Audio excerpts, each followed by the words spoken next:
সিদ্ধ ডিম দিয়ে মেয়োনিজ ভাবা যায়। এখন আমার মনে হচ্ছে কেন এই রেসিপিটি আমি আগে জানলাম না। ভাইরে ভাই, এত মজা এই সিদ্ধ ডিমের মেয়োনিজটা, তার উপরে আবার হেলদি। আগে যখন কাঁচা ডিম দিয়ে আমি মেয়োনিজ বানাতাম তখন আমার পরিবারের কেউই এই মেয়োনিজটা খেতে পছন্দ করতো না, বিশেষ করে আমার মা একদমই খেতে পারতো না। আর সিদ্ধ ডিম দিয়ে যখন আমি এই মেয়োনিজটা আমার মাকে বানিয়ে খাওয়ালাম, আমার মা তো এই মেয়োনিজের একদম ফ্যান হয়ে গিয়েছে।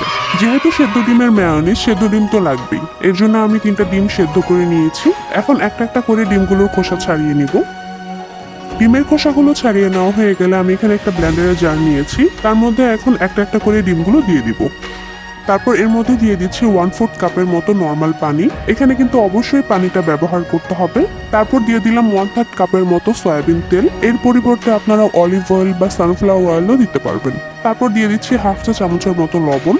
তারপর দিয়ে দিচ্ছি 1 টেবিল চামচের মতো চিনি। আমি যতটুকু চিনি দিয়েছি এর ফলে মায়োনিজটা হালকা মিষ্টি মিষ্টি হবে। আপনারা যদি এরকম মিষ্টি মিষ্টি পছন্দ না করেন তাহলে 1/2 টেবিল চামচের মতো চিনি দিলেই হবে। তারপর দিয়ে দিচ্ছি 2 টেবিল চামচের মতো গুঁড়া দুধ। এই গুঁড়া দুধের ফলে কিন্তু মায়োনিজের টেস্টটা অনেক বেশি ভালো আসে। তারপর দিয়ে দিয়েছি 1/4 চা চামচের মতো কালো গোলমরিচের গুঁড়া। আর সবশেষে দিয়ে দিলাম 1 টেবিল চামচের মতো ভিনেগার। কেউ ভিনেগার না দিতে চাইলে এর পরিবর্তে সমপরিমাণে লেবুর রস দিতে পারবেন। তারপর ব্লেন্ডারের জারের মুখটা লাগিয়ে বেশ কিছুক্ষণের জন্য একটু ব্লেন্ড করে নিতে হবে।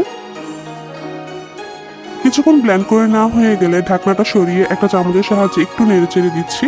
দেখতেই পাচ্ছেন মায়োনিজের টেক্সচারটা কিন্তু এখন একদম স্মুথ হয়নি। এই জন্য চামচ দিয়ে একটু ভালোভাবে নেড়েচেড়ে নেওয়ার পরে আমি আরেকবার একটু ব্লেন্ডারে ব্লেন্ড করে নিব। ভালোভাবে মিক্স করে নেওয়া হয়ে গেলে ঢাকনাটা লাগিয়ে আবার কিছুক্ষণের জন্য একটু ব্লেন্ড করে নিতে হবে। মায়োনিজটা একদম স্মুথ হওয়া পর্যন্ত ব্লেন্ড করে নিতে হবে। হয়ে গেলে আমি ব্লেন্ডারটা বন্ধ করে দিব। এই তো মেয়োনিজটা একদম পারফেক্টলি ডান। আমি একটা চামচের সাহায্যে আপনাদেরকে একটু দেখিয়ে দিচ্ছি এর কনসিস্টেন্সিটা কতটা পারফেক্ট হয়েছে, দেখতেই পাচ্ছেন। কেউ বলবে এটা সেদ্ধ ডিমের মেয়োনিজ। আমরা কাঁচা ডিম দিয়ে যখন মেয়োনিজ বানাই তখন সেটা দেখতে যেমন হয় ঠিক তেমনই হয়েছে কিন্তু দেখতে। এখন এই মেয়োনিজটা আমি একটা বাটিতে সার্ভ করে নিব। আপনাদের সবার কাছে অনুরোধ থাকবে আপনারা একবার হলে এই মেয়োনিজটা বাসায় ট্রাই করবেন।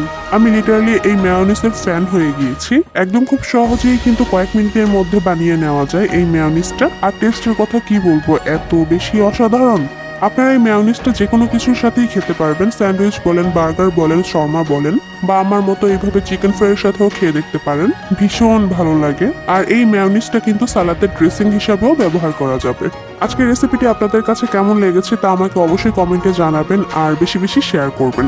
আর আমার রেসিপিগুলো যদি আপনাদের কাছে একটু হলেও ভালো লেগে থাকে তাহলে আমার চ্যানেলটি সাবস্ক্রাইব আর আমার ফেসবুক পেজটি ফলো করে আমাকে সাপোর্ট করবেন। আজকের মতো তাহলে এই পর্যন্তই। সবাই অনেক বেশি ভালো থাকবেন। ধন্যবাদ। আল্লাহ হাফেজ।